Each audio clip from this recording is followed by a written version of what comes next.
good to go. So who you got today? My doctor, Yes. the man. He's the reason why I can lay down in bed now and not be sore the next day. And move. Yeah. You don't look like an S curve. True, Yeah. true. It's the small things in life. It is. That lead to the big things. Dr. Geoff Huls, owner of Vitality Chiropractic, how many years now? I've been there since 2011. Nice. Yeah. Nice. Been around a while. So I got introduced. So I saw Geoff at KW at a meeting 2 years ago or something like that, and then heard of all. I was going to different chiropractor and stuff, and heard of different people that were going to him, and then my wife was hurting. She had some type of something in her hip, and I was like, I'm gonna FaceTime or Facebook him, see if he can get him in. He's like, yep, coming tomorrow. So that was history, and then I wasn't going anywhere, and I'm like, I'm 34 now. I mean, I'm not 50 years old, but I was like, I need to take my health serious. I'm gonna go see a chiropractor. I like how he tested his chiropractic with With My somebody wife, else? for sure. Yes. for and sure. It was a wife. Yep. Yeah, she's seen chiropractors, and then Jenny and her husband here go to you, and Everybody yeah, in real estate. Quite, Yeah. You got quite a the few more. following. If you would go back to the river location, and part of that is Pam Devine, who a lot of you probably know.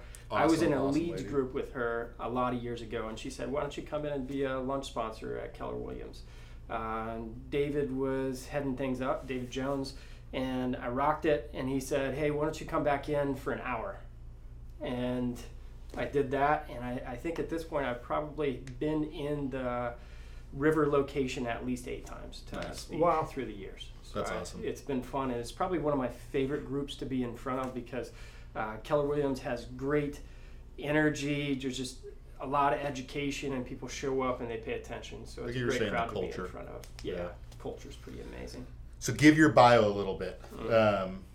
Bio. You can gloss over the slower parts, including All the bigger fun in parts. med school. Yeah. We want to hear about that stuff. Yeah. Yeah. So Well, grew up where? Well, I grew up. Oh, that gets really complicated. I wasn't thinking we were going to go there. I was born in a small town in Nebraska. Okay. I was born in Nebraska. We're That's at- not where we we're at live. Nebraska. Kind of like the northeast portion of. Okay. Yeah, my dad was a butcher, and my parents at the time owned a grocery store / locker. So here in Tucson, we have Dickman's Meat. That's going to be a locker, and that's what my dad had in a really small town. So he would butcher cattle, but he would also do a lot of wild game. And then the local grocery store for a town of 200 people, which I lived in until I was 7 years old. Wow. And then parents got divorced, and I moved around a lot. I'm 38 years old now. I've lived in 6 states. So we lived in Nebraska for a while. Then, after the parents' divorce, we went to what was Wyandotte, Nebraska, then Hastings, Nebraska, then Council Bluffs, Iowa, which is really Omaha. It's just the other Yes, it side is. of the Yeah, we river. drew. Yeah. And then we went to the East Coast. My mom got a job out there. We lived in Frederick, Maryland, which is there's Frederick, Baltimore, and D.C. They're all 60 miles apart. So it's really anymore. It's turning into a bedroom community for It's those all one bigger big cities. area. Yeah, and we lived there for 6 years. It was inner city. It was kind of some rough neighborhoods. I got into a little bit of trouble. My mom was working at one time. She had 3 jobs, so I Wow. saw her in the mornings and then a little bit on the weekends. And I decided through some arguments with my mom that maybe the best choice was to move in with my dad. So at 15 years old, I moved to South Dakota, a small town where my dad lived, and I went to high school there. Wow. What happened in South Dakota? Do you know? So this is Del Rapids, 15 miles north of Sioux Falls. Okay. Went to high school there, went through a tragic experience, which I'll probably talk about again. And that kind of made me reassess life completely. What do I want to do? Where do I want to be? What do I want my life to look like? And that's not something that as a young kid you can answer immediately. But I did end up going to college in Illinois for a year, came back, helped my dad sell a business. Stayed there for a while. I actually sold insurance for a few years, and then decided to become a chiropractor. Wow. And so then I moved to Iowa, Yep. went to college, went back briefly to South Dakota, and then came down to Tucson. Where'd you in go to 2008. college in Iowa at, by chance? Palmer College of Chiropractic. Okay. And all us Palmer grads, because it's like almost a third of the chiropractors worldwide went to Palmer. So we get a joke and say, we went to the Harvard and there is no Yale. There you go. Nice. But, there's great chiropractors that come out of it. Now, where was that at? Was that in Council Bluffs? That's actually in Iowa. Chiropractic started in Iowa. Okay, but what city there? Oh, Davenport. Okay, Davenport? Yeah. No, Davenport quite well. Corn, cows, and We have it there. chiropractic. Yeah. Yeah. But I've been in Tucson, and I was up in Phoenix for 1 year, and then came back down and started my business. Not 2011, 2010. I've been in my office since 2011. That's awesome. Yeah. So that's a long story. That's no. Yes. I wasn't. awesome. That was not one I was expecting. That's a good one. Yeah. So, being in the business this long, creating, right? We often don't know our reputation, but Yeah. outside people do. You've Yeah. created a great reputation. Yeah.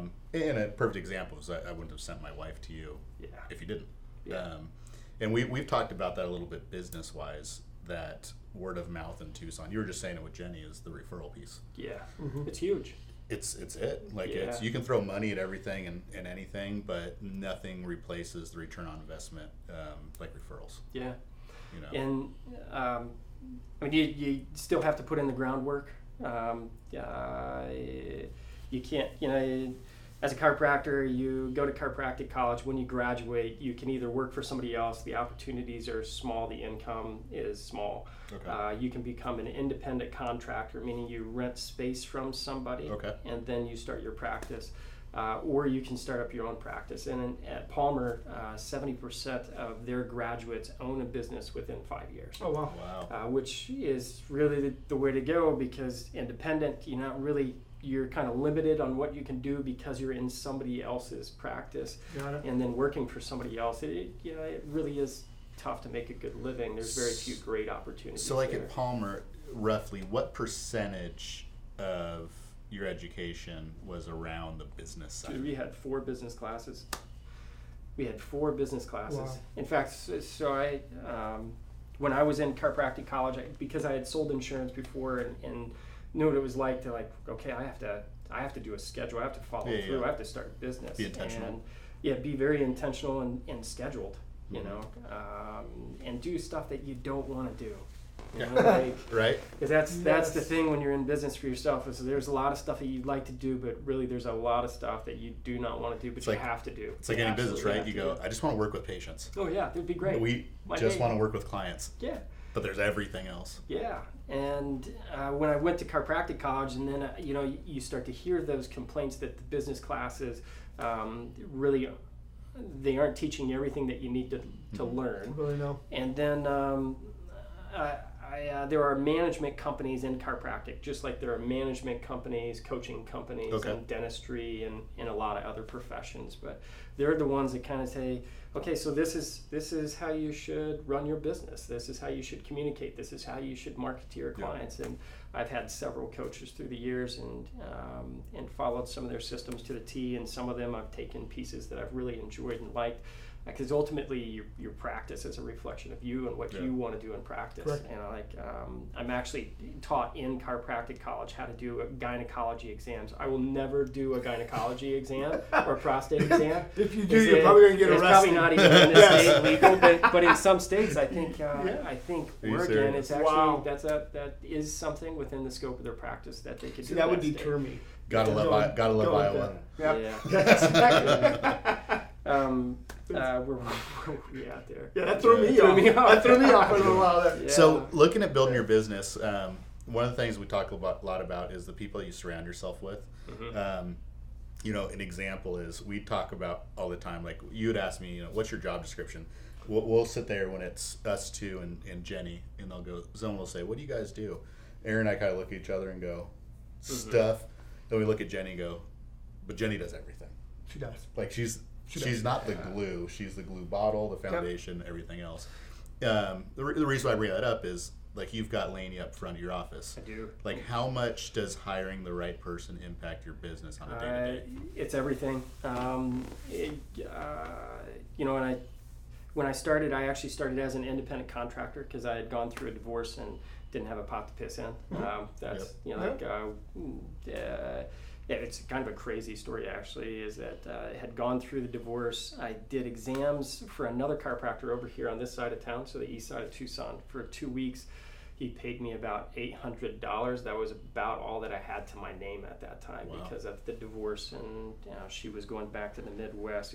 We were shortly out of college,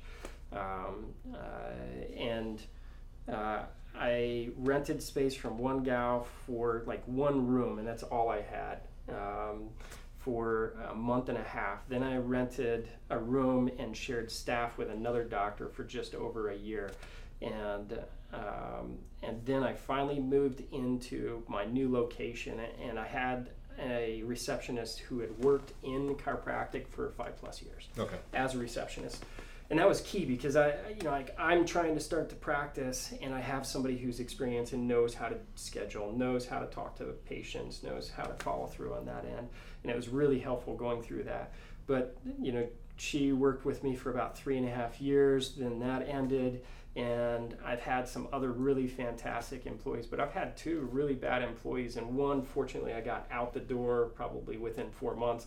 Another one didn't quite make it a year, should have let her go sooner than that, and created a toxic environment. And even though I create such a great relationship with my clients, what I was surprised is how few of them, like nobody said anything to me until she was gone. And then, you know, they were testing the waters. They'd say, so what happened? Is she going to come back? And I said, no, I don't think so. You know, and being as kind as possible. And they're like, they said, God, I don't think she's a good fit. And it's like, yeah. Yep. It's a lesson learned, though. I mean, slow to hire, quick to fire is kind of what it's the first time you think about it, you should do it. Yeah. We say 2 things: is you're going to put the work in. You either put it at the front end, hire somebody, or the back end, cleaning it up. Yeah. The other one is this is kind of within Keller Williams as a culture as well. Is we hire people for 90 days. Those 90 days dictate the 91st. Yep. Yeah. You're dating. Yeah. Exactly. It's a dating phase. Well, with that one of the things I did that was different too is that I typically, what I like and my receptionist doesn't have to be the biggest personality in the world. They have to be kind. They have to be nice. Yeah. And then there's training involved. I mean, everybody likes to be spoken to with their name, so like I emphasize that and a lot of other things in our training. But I was looking for a bolder personality at that time. I thought, you know, maybe that's gonna, you know, make it even more fun and exciting and a better experience. Just something like that, something beyond me, because I'm a pretty big personality in practice too, probably. And it went wrong because she was pretty low on conscientiousness and just didn't follow through on top of whatever the other patient complaints were going to be. It's important. It's extremely important. Yeah. So one of the questions I had sent you was, who are some people that have been influential in your life? Yeah. We talk about heroes all the time. Is sometimes the heroes in our lives, if you were to ask them if they were a hero, they would say, what are you talking about? Yeah. Who are some people and why that have made a difference in your life? Yeah. That's a complicated question. The most sturdy person I've had in my life, because one of my parents did get divorced when I was about 7 years old. It was an ugly divorce. It wasn't a pretty divorce, and so from the time that I was 7 to the time I was 15 and I moved in with my dad, I had really only talked to and or seen him like 5 times. Gotcha. He paid child support. My mom and him communicated every once in a while, but there was no touches there. So I was moving in with a stranger. And so my relationship with my dad when I moved in with him wasn't necessarily like a total father-son type of relationship. It was more like there was a power in there, and I did go to work for him at his business.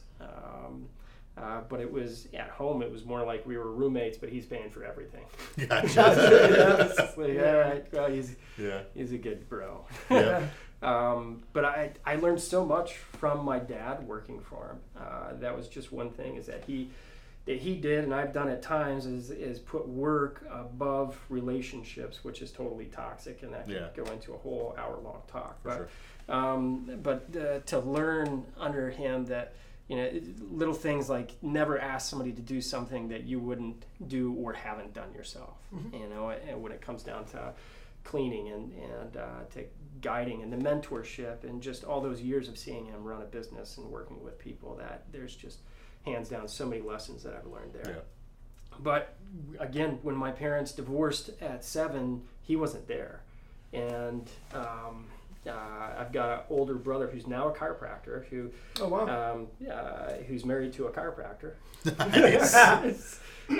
But he's 7 years older than me, and he was always the big brother, but as soon as Dad was out of the picture, he was probably the closest thing that I had to that, like, stable relationship. Consistent. Yeah, always there.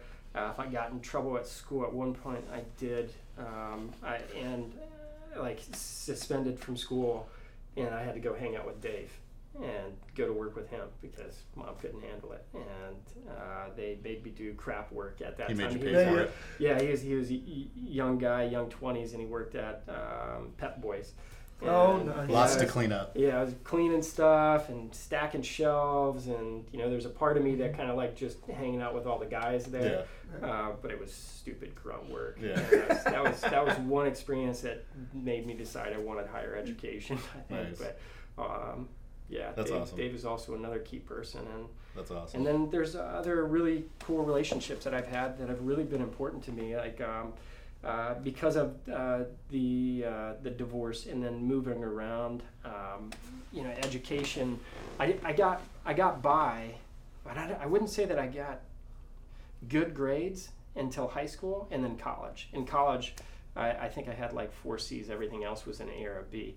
In high school, I skimmed by until the last year, junior, senior year is finally when I started to put things together. And part of that was a couple of relationships with teachers that really taught me that, hey, you know what, you can do this. You're smart. This is how you get organized. We talked about that, about a passion versus purpose piece, and those individuals in your life that had an impact, and they probably didn't even really know it at the time. Yeah. And a lot of them are teachers or important people, because it's tough, with some of the speaking I do because of the car accident I was in. One of the programs I speak to, it's both parents and adults, and parents have a tough time because sometimes your teenage kids don't want to listen to you. Yeah. You're not the best one to tell them the story. And can we shift into that a little bit? Yeah, we can. Yeah, so we were going to talk a little about failures and stuff like that, and I know that was, I've heard the story 3 or 4 times now. Can you give us the nuts and bolts of that? Let's talk about it, because although some of your people have definitely heard this story probably up to 8 times.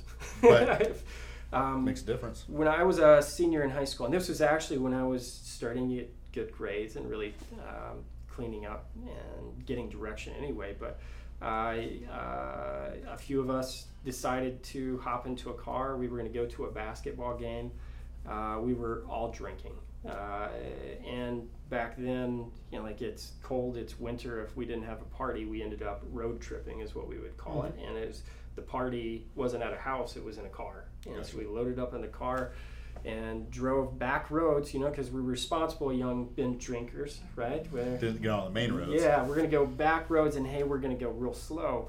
Well, that didn't exactly happen because the driver lost control of the vehicle going over 80 miles an hour, did a 180 into a culvert bridge, which is just imagine a small bridge for a wash with cement blocks on both sides. So he did a 180 into that. The car flipped and then landed on the other side of the bank.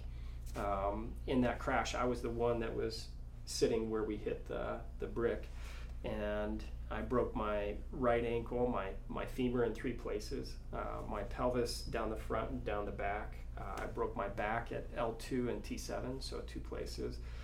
Sternum fracture, a collapsed lung, and a serious concussion, which back in the 90s, they didn't talk about concussions like they talk about it now, but my head was swollen up on the pillow. Don't go to sleep for an hour. Yeah. that type of stuff. Yeah, it was which they did say I was conscious and awake after. I just don't have a memory until I was at the hospital. Gotcha.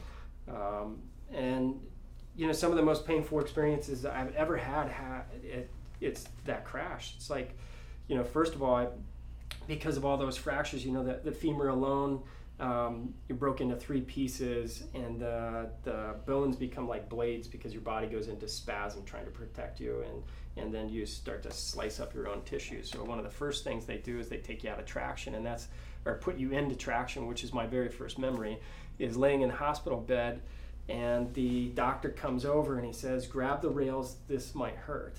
And so I'm laying in this hospital bed with the hospital sheets, and I grab on those metal rails on the side of the bed, and then he pulls up a drill that looks just like when we would pull out of our own garage, and the guy drilled through my shin. They put me into traction.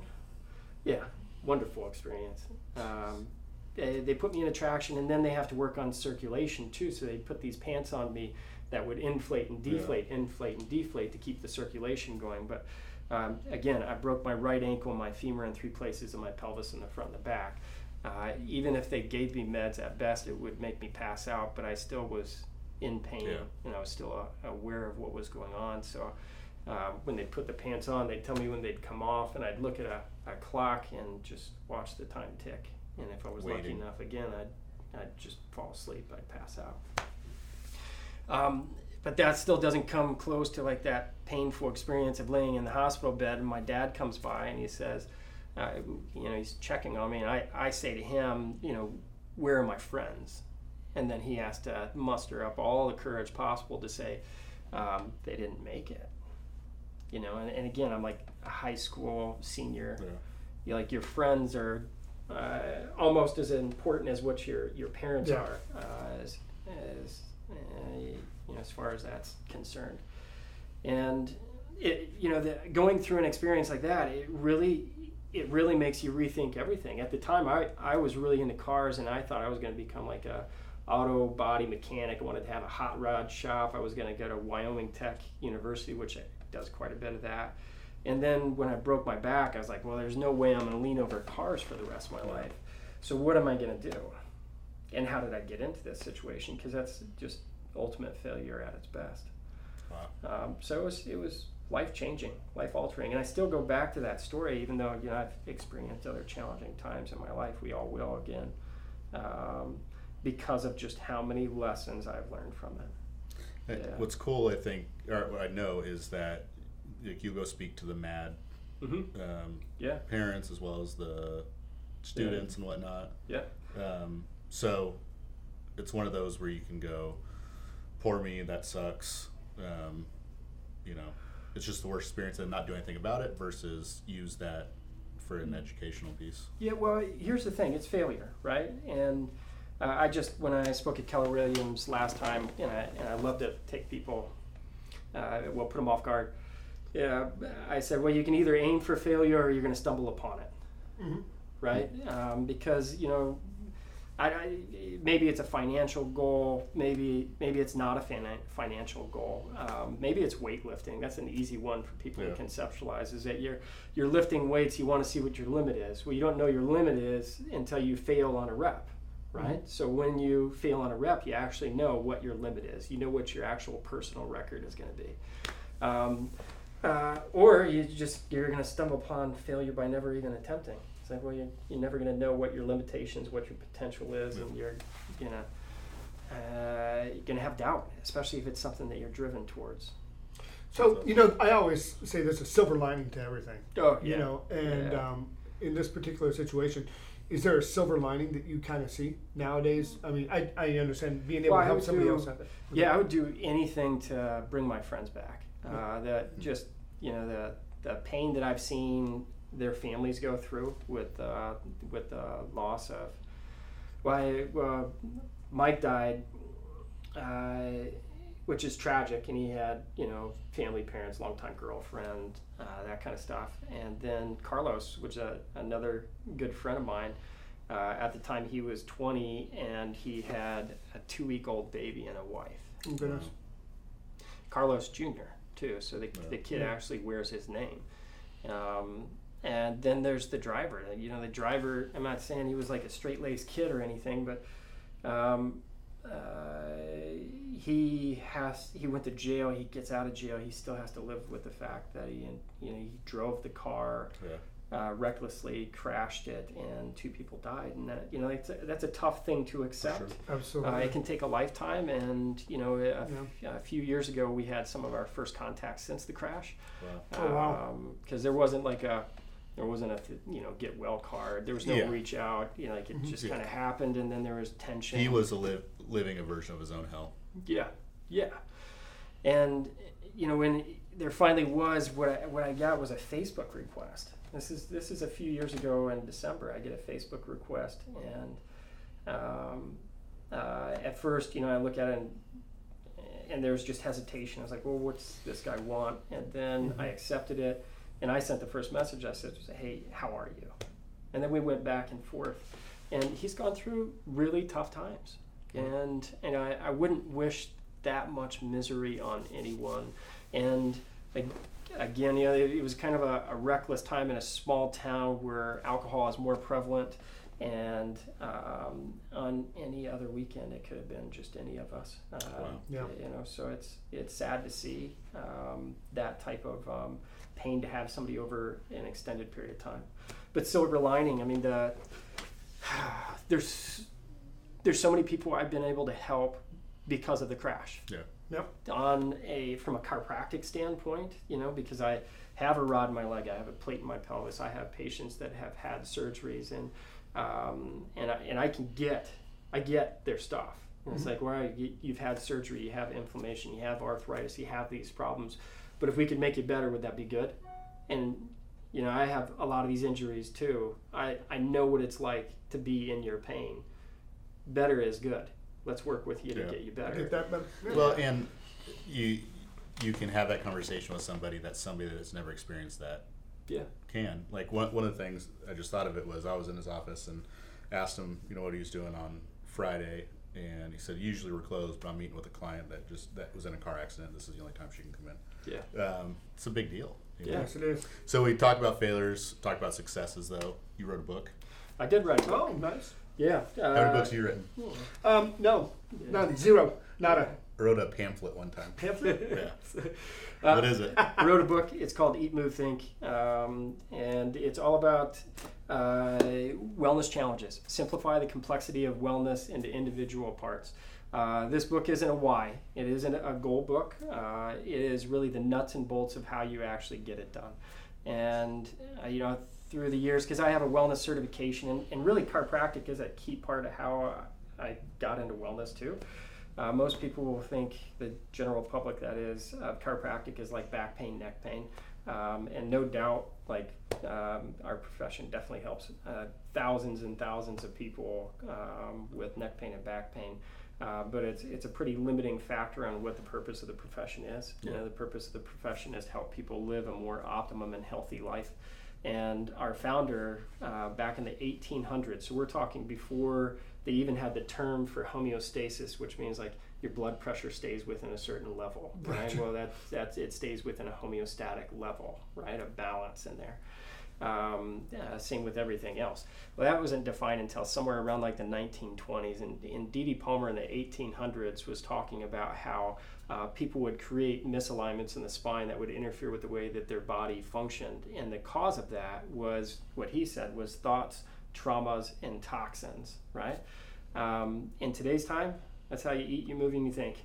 That's chemical stress, that's physical stress, that's emotional stress, and he wrote about it. And that's, so when I decided to become a chiropractor, I'd already had some cool chiropractic experiences, and I was like, well, this feels good, I feel better. And then I get to chiropractic college, and I really started to learn about the philosophy behind natural holistic healthcare. You know, anything without drugs and surgery, give your body what it needs, take away what it, you know, is interfering with that, and allow it to heal more optimally.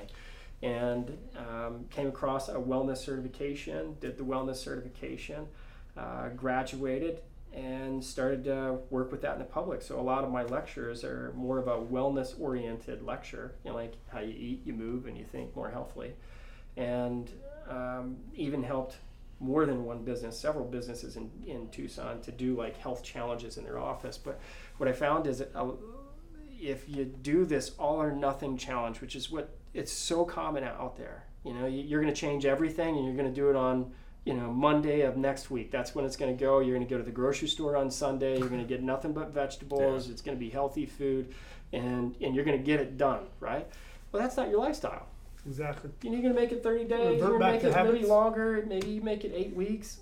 You called me to the carpet on this yesterday. I did. Oh, yeah? I did. I said, what are you going to do different? Yes. He goes, so after 30 days, what are you going to do? And I'm like, go right back to what you're I haven't thought about it yet.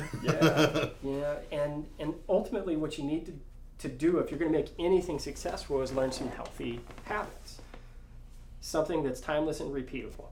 So it started off when I did this. I had helped people with like paleo style challenges, just overall a cleaner diet type of challenges, and then I realized, what's the nuts and bolts of this? Yeah. It's like, people need to drink more water, they need to eat more vegetables, they need to exercise more, cut out the sugars, eat real food, some raw, as much as you possibly can as far as vegetables and fruits are concerned, but actually eat raw, unprocessed food, okay? And then live your life with gratitude. And it's not wellness if you don't hit all those areas, right? You have to eat how you move. Yeah, you eat, you move, and you think. How many people do, I think we all know somebody who's been good on exercise, even had good dietary habits, but then they still died of a heart attack? What's that about? Yep. When you think about that massive amount of stress that they're under. And so, it's disease largely isn't like one cause, just like living a healthy lifestyle is just eating a great diet just isn't going to cut it for you. It's important. It's one of the most important things you can do, but it's like you can eat a healthy diet and still be an extremely resentful, horrible person to be around too. Yeah. For sure.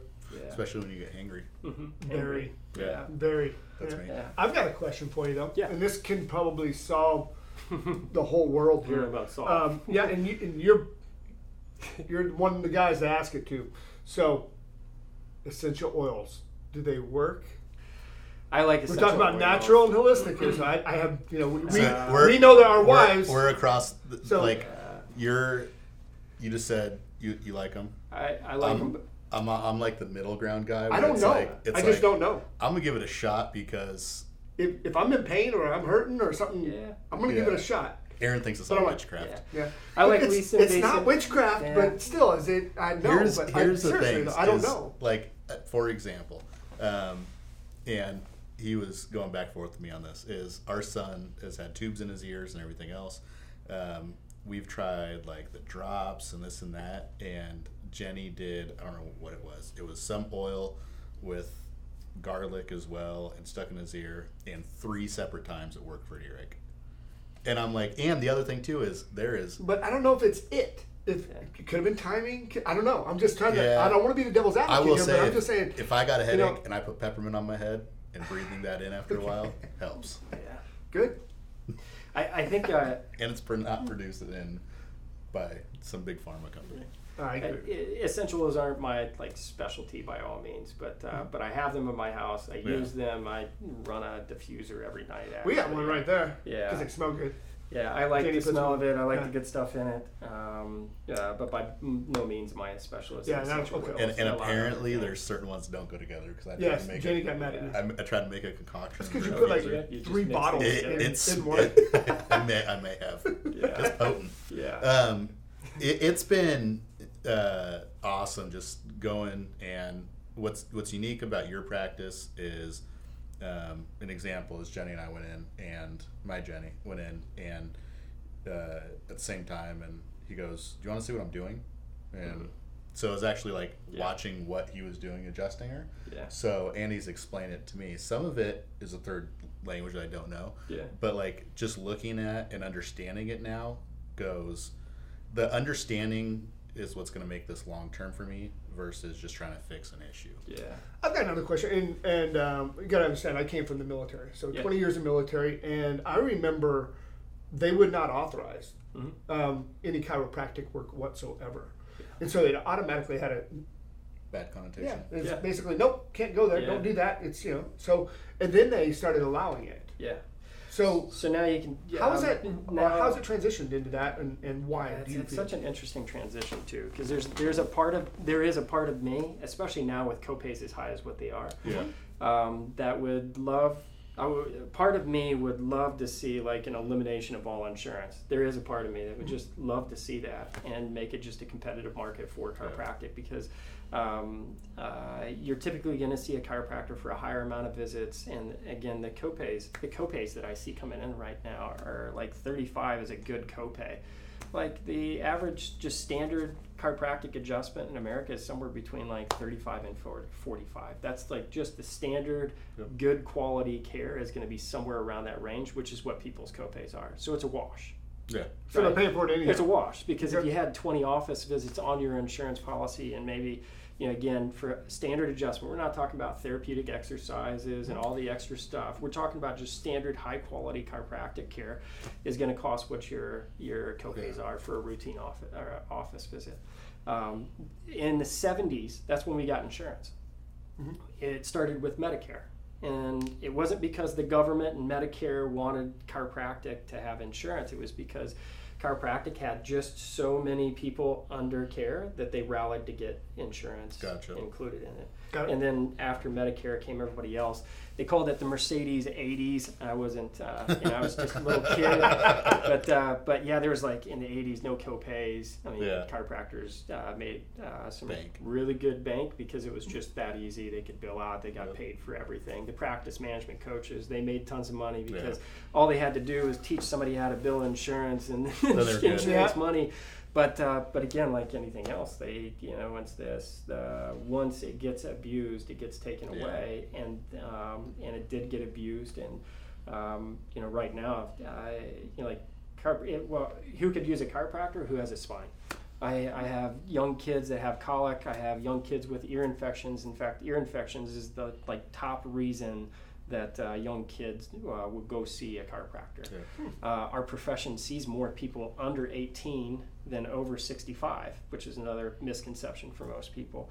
We do see a drop off in the 20s, but if you're a young, if you're a young 20-some-year-old guy, and you have to pay a little out of pocket, and it's like, well, should I buy that sports car and pick up all the girls, or should I I go to the chiropractor? So you'll see that dip, and then in the 30s, we start to see people again, and sometimes it's the classic aches and pains, but we see quite a few people that just you sleep better.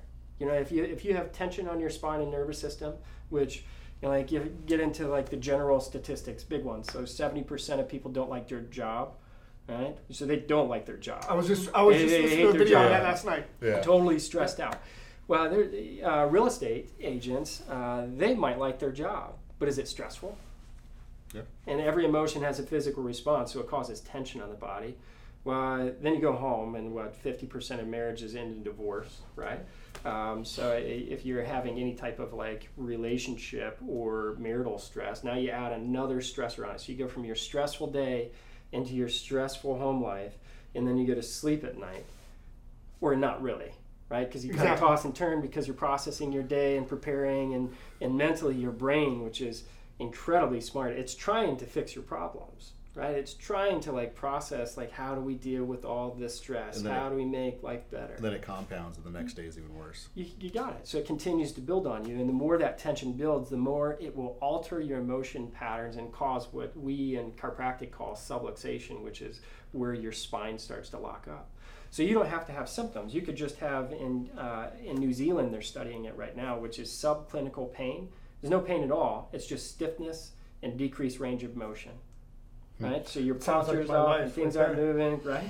It's like everybody's life. So so who should see a chiropractor? Well, obviously anybody with stiffness, decreased range of motion, and altered posture should see a chiropractor. You're going to break down faster. And then this other concept that us tough guys, we have a tough time with this one, accepting the fact that we might need something to keep tuned up. I can take care of myself. I'm good, right? And it's just entropy. At some point, you start to break down.